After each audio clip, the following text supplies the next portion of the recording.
गोबरी पोलो धसिबा घटना उपरे बर्षिछि केन्द्रापड़ा जिला सुरक्षा समिति। कटक चांदबाली रास्ता मध्य केन्द्रापड़ा स्थित तीनिमहाणी गोबरी नदी पोलर अप्रोच रोड माटी अतड़ा धसी नदी में मिशिजिबा घटना को नहीं उद्वेग प्रकाश करिछि समिति। कटक चांदबाली केन्द्रापड़ा स्थित गोबरी नदीर पुराना सेतु पाखरे एक नूतन सेतु अक्टोबर 2021 मसीह पूर्त विभाग अधीन एक ठेका संस्था बीएल इंजीनियरिंग निर्माण करुला, जो संस्थार मालिक तत्कालीन मंत्री प्रताप जेना संपर्कीय कौशिक जेना। यह कार्यर अवधि अक्टोबर 2022 मसीहा पर्यंत पूर्त विभाग और ठिका संस्था मध्य चुक्ति होता, जार अटकल मूल्य थिला 6,61,67,002 पर यह कार्य R&B डिविजन 1 द्वारा ARSS कंपनी एक पोलो निर्माण कराउथबा समय भुसुड़ी जाइथिला। ताहा मध्य से समय केन्द्रापड़ा बेस चर्चित घटना होइथिला। वर्तमान नूतन ठिकादारी संस्था HL पुनर्बार पोलो निर्माण करुछि। विभागीय अधिकारी माने स्वतंत्र भावे निर्वाही जंत्री और ठिकादार जो माने कार्य करबा कथा सेमिति करा जाउनी, आउ जेउथि पई पुराना पोलोर अप्रोच रोड रु माटी अतड़ा धसी जाउछि एवं केन्द्रापड़ा शहरर मुख्य रास्ता को बैरिकेड करा जाई बंद कर दिया जायछि, जहा पई ट्रैफिक समस्या मध्ये उपुजुछि। केन्द्रापड़ा सुरक्षा समिति दाबी करिछि कि आगको वर्षा ऋतु आसुथिबारु जेउ ढंगरे कार्य करा जाउछि सेमिति कार्य करागले नदीरे पानी आसी माटी अतड़ा खसिथिबा जगाटी संपूर्ण रूपे धोइजिबो। एहा उपरे प्रशासन तुरंत कार्यानुष्ठान ग्रहण करबाकू दाबी करबा सहित विभागीय निर्वाही जंत्री को मध्य चेतावनी दैछि समिति। राज्य सरकार को पूर्त विभाग मान्यवर मंत्री मध्य घटनार उपयुक्त तदंत कराई दोषी उपरे कार्यानुष्ठान ग्रहण करबा पई दाबी करिछि केन्द्रापड़ा जिला सुरक्षा समिति। सांबादिक सम्मेलन एथिपई जे कटक चांदबाली रास्ता जहा कि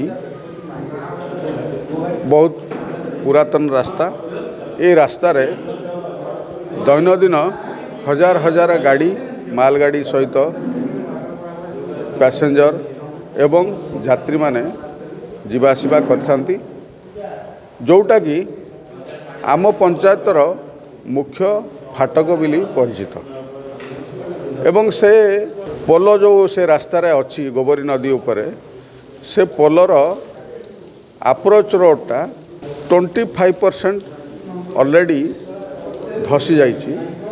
धसीबार कारण होउछि बीएल इंजीनियर नाम रे एक ठिकादार संस्था से ता पाखरे आ गोटे हाई लेवल ब्रिज निर्माण करथिले। से निर्माण कार्य आरंभ करिया पूर्वरु पुराना ब्रिज रो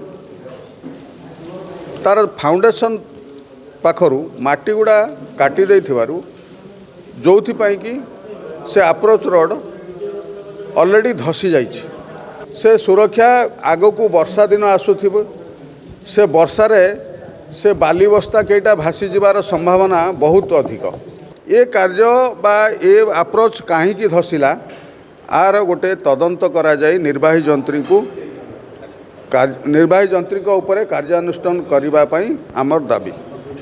देखो आज सांबादिक सम्मेलन कर मुख्य कथा रही कौन ना आमर जो कटक चांदबाली रोड जो मुख्य मार्ग रही जो तीनिमाणी चटीपोल से आज विपद संकुल अवस्था रही। सबुठारु आश्चर्यकर कथा है 2019 मसीह से पोल टेंडर करा 20 जाके तार अवधि थिला, जेहेतु कोरोना एक्सटेंड करा 21 रु 22 मध्य सरिवार कथा, किंतु आज 2024 मसीहा है कि से पोल काम सरीनी एवं जो पोल आम रही चटीपोल ता मूलरू माटी की काढ़ी से कॉन्ट्रैक्टर काम करुँच।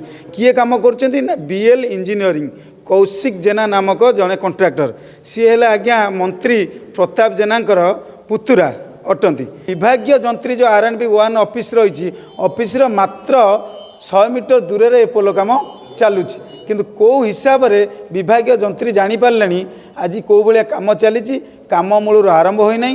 तुरंत आमर गोटे दाबी यह तदंत करा जाए, से कॉन्ट्रैक्टर उपरे कार्यानुष्ठान जो बीएल इंजीनियरिंग रही ब्लैकलिस्टेड करा जाऊ। आम वर्तमान पूर्त विभाग जी मंत्री अच्छा आम नवेदन करुचु यार गोटे पुंखानुपुख तदंत करूँ, जो मैंने दोषी दंड दि जाऊ।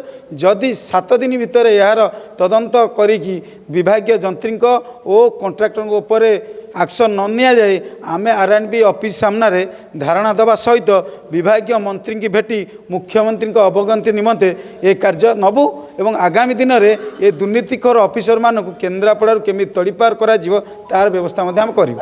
केन्द्रापड़ा अनिरुद्ध दास का रिपोर्ट। News x Odia.